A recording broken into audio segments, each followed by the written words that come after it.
أجمل التحايا أزفها إليكم من ها هنا من متوسطة الشهيد مهدي بالقاسم ببلدية خليل.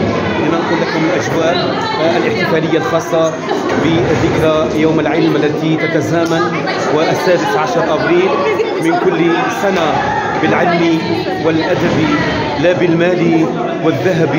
يزداد رفع الفتى قدرا بلا طلب.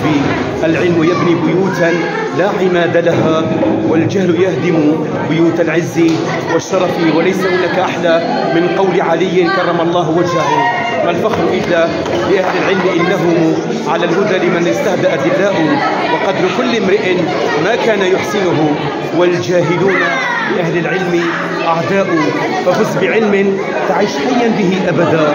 الناس موتى وأهل العلم أحياء. كل عام وأنتم بألف ألف خير. كل عام وتلاميذ وأساتذة متوسطة الشهيد مهدي بالقاسم ببلدية خليل بألف ألف خليل. ما أحلى وما أجمل هذه الأجواء الاحتفالية الربيعية التي ننقلها إليكم. تحية ومن المحبة وورود وباقات ورود إلى كل الأساتذة الأفاضل الذين يسهرون من أجل إسعاد وإنجاح العملية التربوية.